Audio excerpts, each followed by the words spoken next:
Sometimes the smallest action is the hardest thing you'll ever do. Emma Reed sat in her dorm room at the University of Texas at Austin, surrounded by the evidence of her greatest talent. Starting things. A guitar with 2 strings learned, then abandoned. 5 notebooks filled with brilliant first chapters, none reaching page 20. 17 browser tabs of online courses, each frozen at Module 1, Introduction. A half-finished painting leaning against the wall, the girl's face completed, but the background still blank white canvas. She was 18 years old, and she'd been called gifted her entire life. Gifted at beginning, cursed at finishing. The pattern was always the same. It started with a spark, that electric feeling when a new idea grabbed her. She'd research obsessively, buy all the materials, set up the perfect workspace, tell her friends about her new passion. For 3 days, maybe a week, she'd be on fire. Then, like clockwork, the flame would flicker. The voice would start, "This isn't as good as you imagined. You're wasting time. You'll never actually finish this. Why even try?" And she'd stop. Not dramatically, not with a decision. She'd just drift away. 1 day would pass without touching the project. Then 3. Then it would join the graveyard of abandoned dreams scattered across her room. The cycle of shame. What made it worse was that Emma knew she was capable. Her high school teachers had written college recommendations calling her brilliant, creative, full of potential. Potential. That word had become a prison, because potential meant nothing without execution. And execution was the one skill Emma didn't have. She'd developed an elaborate performance to hide the truth. Online, her Instagram showed aesthetic study setups and motivational quotes. "Working on something special," she'd caption, though she knew the something special would be abandoned by next Tuesday. Her parents thought she was thriving. Her roommate thought she was busy. But Emma? Emma felt like a fraud who was running out of time before everyone discovered she was broken. The first week of college. When Emma arrived at UT Austin, she'd promised herself this time would be different. College was a fresh start. No one knew about her pattern. She could reinvent herself as someone who followed through. For 2 weeks, the illusion held. She attended every class, took detailed notes, downloaded all the syllabi, organized her desk with color-coded folders. But when the actual work started, when the first essay assignments appeared, when the reading piled up, when projects needed more than enthusiasm, Emma felt the old paralysis creeping in. The more important the task, the more she froze. It wasn't laziness. God, she wished it was laziness. It was something deeper. A terror that lived in her chest.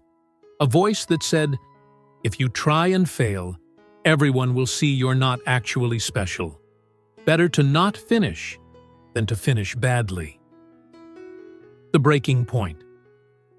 It happened on a Thursday in late September. Her introduction to creative writing professor, Dr. Montgomery, a woman in her 50s with sharp eyes and sharper feedback, asked to see Emma after class. "Ms. Reed," Dr. Montgomery said, setting down Emma's empty assignment folder. "Your story proposal was brilliant. Genuinely one of the best concepts I've seen in years." Emma felt a surge of hope. "But you didn't submit the actual story." The hope collapsed. "This is the second assignment you've missed," Dr. Montgomery continued, not unkindly, but not gently either. "I checked with your other professors. Same pattern. Excellent participation. Zero follow-through." Emma's throat tightened. Her hands shook. She wanted to explain about the fear, about the paralysis, about how her brain betrayed her every single time something mattered. Instead, she whispered, "I'm sorry. I'll do better." Dr. Montgomery studied her for a long moment. Brilliance that's never delivered doesn't change the world, Emma. It just becomes regret. The words landed like a diagnosis. Emma walked back to her dorm in a fog. She climbed the stairs to the third floor, unlocked her door, dropped her backpack, and stood in the center of her room. Brilliance that's never delivered doesn't change the world. For the first time since arriving at college, Emma Reed allowed herself to completely fall apart. She collapsed on her bed and cried. Not the pretty movie star tears, but the ugly, choking sobs of someone who had been pretending to be okay for far too long. The next morning, Emma woke up exhausted and hollow. Her roommate, Ava Chen, was already awake. Because, of course, she was. Ava was one of those people who seemed to have her life figured out. Pre-med, organized, cheerful without being annoying. They weren't close friends, but they coexisted peacefully. Ava studied. Emma pretended to study. Neither asked too many questions. But that morning, as Emma stared at the ceiling, Ava spoke. "You okay?" Emma considered lying. "Not really." There was a pause. Then Ava said something Emma wasn't expecting. "I used to be like you." Emma sat up, surprised. "What? I could see it in you from day one," Ava said, not looking up from her chemistry textbook. "The way you organize everything perfectly, but never actually start. The way you disappear into your laptop, but nothing ever comes out. I was the same way in high school." "You?" Emma couldn't imagine it. "You're the most productive person I know." "Now, yeah." Ava finally looked at her. But it wasn't always like that. Emma wanted to ask how she changed, but the words wouldn't come. Asking felt like admitting defeat. Ava seemed to understand. She didn't push. Instead, she went back to her studying. But 2 hours later, when Ava left for class, Emma noticed something on her desk that hadn't been there before. A small kitchen timer, bright yellow, shaped like a lemon, and underneath it, a tiny post-it note in Ava's neat handwriting. "Just 1 minute. Then you decide." Emma stared at it. No explanation, no lecture, no self-help book recommendation. Just a timer and a dare. She picked it up. It was light, plastic, almost childish. The kind of thing her mom used to bake cookies. Just 1 minute? The idea was almost offensive in its simplicity. Her problems were deep, psychological, maybe even neurological. And the solution was a kitchen timer. Emma put it down. But throughout that day, between scrolling social media and watching YouTube videos she didn't care about, her eyes kept drifting back to that yellow lemon timer. Just 1 minute. It was so small an ask that refusing it felt more difficult than accepting it. That evening, with an essay due in 3 days that she hadn't started, Emma reached for the timer. Her hand was shaking. This felt ridiculous. It felt too simple to work. But Dr. Montgomery's words echoed, "Brilliance that's never delivered." Emma twisted the timer. Tick, tick, tick. The sound filled the silent room. And for 60 seconds, Emma Reed opened her laptop and wrote. The timer beeped. Emma stared at the screen. She'd written 1 paragraph, maybe 80 words. It wasn't good. It wasn't brilliant. But it existed. For the first time in 3 weeks, she'd created something that went from her brain to the page without disappearing into the void of anxiety. She felt something unfamiliar. Completion. Not of the whole project, but of 1 minute. Emma looked at the timer, then back at her screen. I could do another minute, she thought. She twisted it again. Tick, tick, tick. Another paragraph. Beep. Done. She smiled. Actually smiled, and it surprised her. The first 7 days. Emma didn't tell anyone about the timer. It felt too fragile, too new, like sharing it might break whatever strange magic was happening. But she kept using it. The next day, 5 one-minute sessions to reply to emails she'd been avoiding. The day after, 3 minutes to sketch ideas for an art project. Then 2 minutes to clean one corner of her desk. The tasks were absurdly small, but each time the timer beeped, Emma felt it. Proof that she could finish something. The trick, she realized, wasn't that 1 minute was enough time to do great work. It was that 1 minute was short enough that her brain couldn't mount its usual defense of fear. Before the paralysis could whisper, "This won't be perfect," the minute was over, and she'd done something. The resistance returns. On day 5, Emma woke up feeling invincible. She decided to write for 30 minutes straight. No timer needed. She was over that crutch. She opened her laptop, cracked her knuckles, and nothing. The familiar dread crawled up her spine. The cursor blinked. Her mind went blank. 45 minutes later, she'd written 3 sentences and deleted 2 of them. The old panic returned. "See? You're still broken." The timer was just a placebo. Emma felt the urge to close her laptop, to give up, to retreat into YouTube and pretend she'd try tomorrow. Instead, she reached for the yellow lemon timer. She twisted it. Tick, tick, tick. 1 sentence. Beep. She wasn't broken. She'd just tried to sprint before learning to walk. The ritual forms. Over the following days, the timer became more than a tool. It became a ritual. Every morning, Emma would make tea, sit at her desk, and place the lemon timer within reach. Like a talisman, a reminder, a friend. Some days, she'd use it 20 times. Other days, just once. But every single time she twisted it and heard that ticking, something inside her relaxed. The timer wasn't judging her. It wasn't expecting brilliance. It was just asking for 60 seconds. And 60 seconds? Emma could do that. 3 weeks into her timer practice, Emma noticed something odd. She was finishing things. Small things, yes. But things that had been haunting her to-do list for months. She'd finally replied to her grandmother's email, organized her class notes, submitted 2 assignments on time. Each completion was small, but collectively, they were rewiring something fundamental in her brain. The timer as teacher.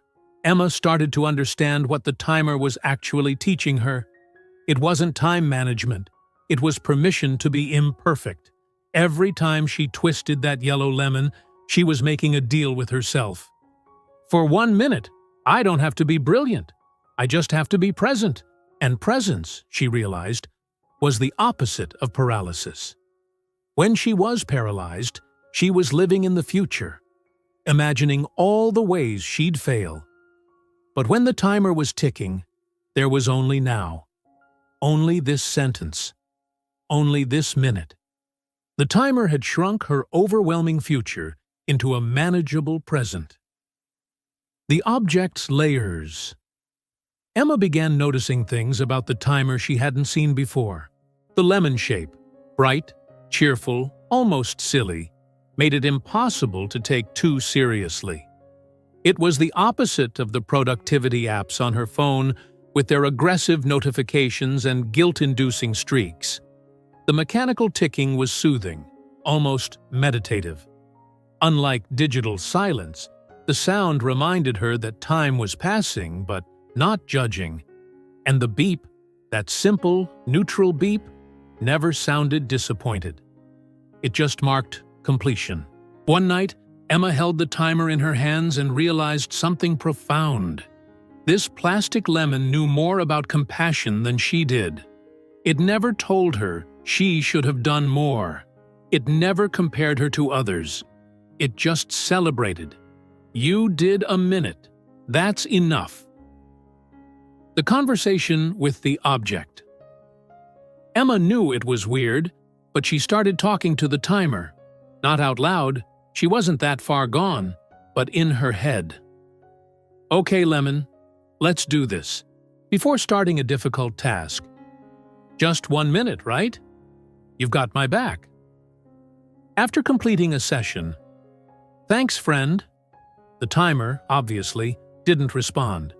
But somehow, having it there, this bright yellow witness to her efforts, made the work feel less lonely. Ava noticed the change. "You're using the timer," she said one evening, not a question. Emma looked up, almost defensive. "Yeah, it's working. Somehow," Ava smiled, a knowing, gentle smile. "It worked for me too." "Wait, the timer was yours?" "For 2 years. It got me through high school, through my college applications, through every moment I wanted to quit." Ava paused. "I left it for you because I recognized that look in your eyes. The one that says you're drowning, but too proud to ask for help." Emma felt tears prick her eyes. "Why didn't you tell me?" "Because if I'd explained it, you would have overthought it. Sometimes the only way to learn to swim is to be thrown in the water with a life raft, and not realize it's a life raft until you're already floating." Emma looked down at the lemon timer. It wasn't just an object anymore. It was a gift, a legacy, a tiny lighthouse that had guided someone else through their darkness and was now guiding her through hers. "Thank you," Emma whispered. Ava squeezed her shoulder. "Pass it on when you're ready." The real test came in mid-November. Dr. Montgomery assigned the semester's major project, an 8-page original short story, worth 40% of their grade, due in 3 weeks. Emma's stomach dropped when she heard it. 8 pages.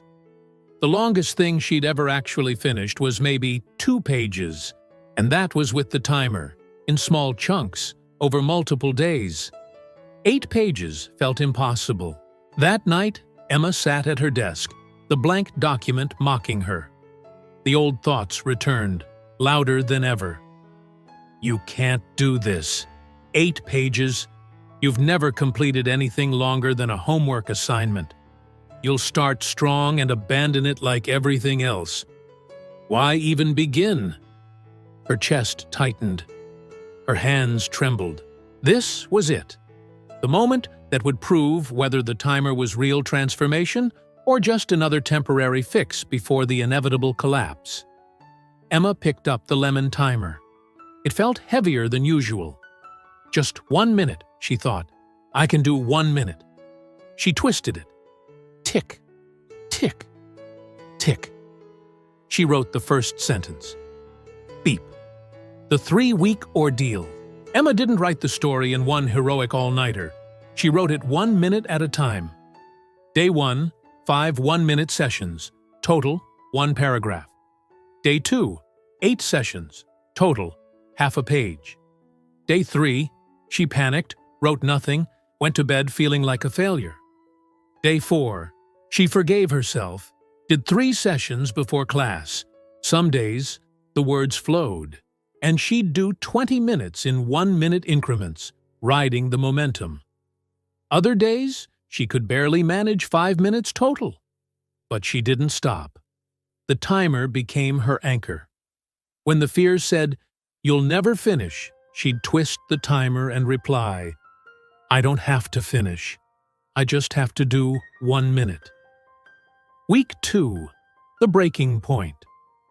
By the second week, Emma had written 4 pages, halfway done. But then she read what she'd written, and her heart sank.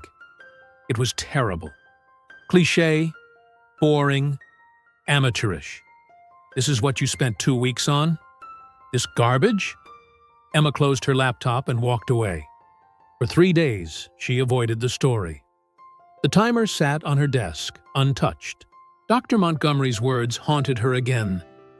Brilliance that's never delivered. On the 4th day, with 1 week left until the deadline, Emma had a choice. abandon the story and fail the class, or twist the timer and finish something imperfect. She reached for the yellow lemon, but this time, before twisting it, she spoke out loud. "I don't need it to be brilliant. I just need it to be done." She twisted. Tick, tick, tick. The final week. The flow state. Something shifted in that moment of acceptance. Emma stopped trying to write a masterpiece. She started writing a story. Messy, imperfect, but real. The timer sessions got longer. Not because she was forcing herself, but because she was finally present with the work instead of at war with it.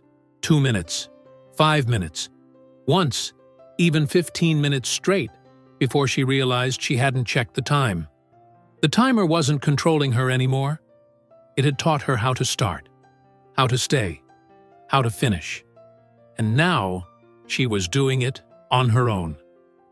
Submission day. On the morning of the deadline, Emma read through her 8-page story one final time. It wasn't perfect, but it was complete. She attached it to the email to Dr. Montgomery. Her finger hovered over the send button. This is it. Once you send it, there's no hiding. No more potential. Just what you actually created. Emma looked at the lemon timer on her desk. Just 1 minute of courage, she thought. She clicked send. And for the first time in her life, Emma Reed felt like someone who finishes things. 2 weeks later, Dr. Montgomery returned the graded stories. Emma's hands shook as she opened the folder. At the top of the page, a bye, but it wasn't the grade that made her cry. It was the handwritten note at the end. Emma, this story has heart. It's not perfect, but it's alive. And a living, imperfect story is worth infinitely more than a brilliant idea that stays in your head. The world needs the stories you start. Thank you for finishing this one. Emma sat in the back of the empty classroom and wept. Not because of the grade, but because Dr. Montgomery had seen what Emma was only beginning to understand. She wasn't broken. She'd just been terrified. Terrified that finishing something meant facing judgment. That completion meant risking failure. That done meant not good enough. But the timer had taught her a different truth. Done is not about perfection. Done is about presence. Every time she'd twisted that yellow lemon, she'd been making a radical choice. To exist in the moment instead of the imagined future where everything went wrong. The timer didn't defeat her fear. It shrunk it to the size of 60 seconds. And 60 seconds? She could survive 60 seconds of fear.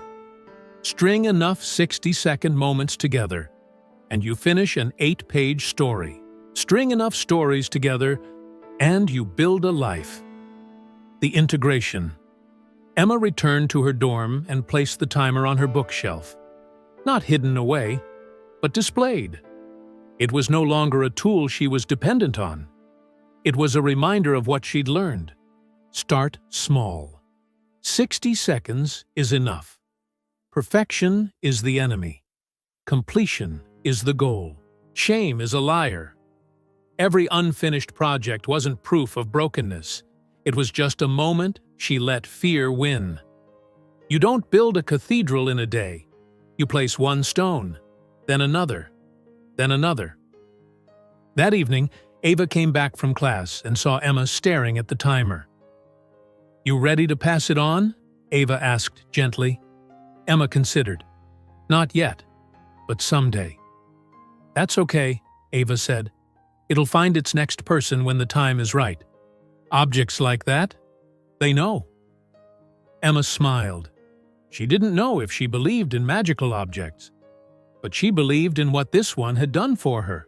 3 months later, Emma Reed sat in her dorm room, surrounded by evidence of a new pattern. 3 completed stories in her portfolio. A finished painting hanging on the wall. 4 online course certificates printed and framed. And her guitar, now with all 6 strings learned. She wasn't perfect, Some days she still struggled. Some days the paralysis crept back in. But now she had a weapon against it: presence, and a yellow lemon timer that reminded her that transformation doesn't happen in dramatic breakthroughs. It happens 1 minute at a time. The final scene. One afternoon in early spring, Emma noticed a girl in the library, freshman probably, staring at a blank laptop screen with tears in her eyes. Emma recognized that look. She'd worn it for 18 years. Without thinking, Emma walked over. "Hey," she said gently. "You okay?" The girl looked up, embarrassed. I can't start. I don't know why. I want to, but I just freeze." Emma smiled. She reached into her backpack and pulled out the yellow lemon timer. "Can I show you something?" She placed it on the table between them. "Just 1 minute," Emma said. "That's all. Write 1 sentence, then you decide if you want to do another." The girl looked at the timer like it was the most ridiculous thing she'd ever seen. Emma understood. "Trust me," Emma said. "It's not about the minute. It's about proving to yourself that you can finish something, even if it's small." The girl reached for the timer, twisted it. Tick, tick, tick. Emma watched as the girl's fingers moved across the keyboard. Beep. The girl looked up, surprised. "I wrote something." "Yeah," Emma said, standing to leave. "You did." As Emma walked away, she heard the timer twist again. Tick, tick, tick. And Emma Reed, the girl who used to be broken, smiled. Because she'd learned the secret that changes everything. You don't have to finish everything. You just have to start. And starting, really starting, is how everything transforms. This story reminds us that transformation doesn't require grand gestures or perfect plans. Sometimes the most powerful change comes from the smallest commitment. Just 1 minute of courage when everything inside you wants to quit. So here's my question for you. What's the one thing you keep abandoning that deserves just 60 seconds of your attention today? If this story touched something deep in you, write the word START in the comments. Tell me what city you're watching from. Your courage might inspire someone on their own journey. And remember, you don't have to finish everything. You just have to begin. Again and again. Because that's how everything, absolutely everything, transforms.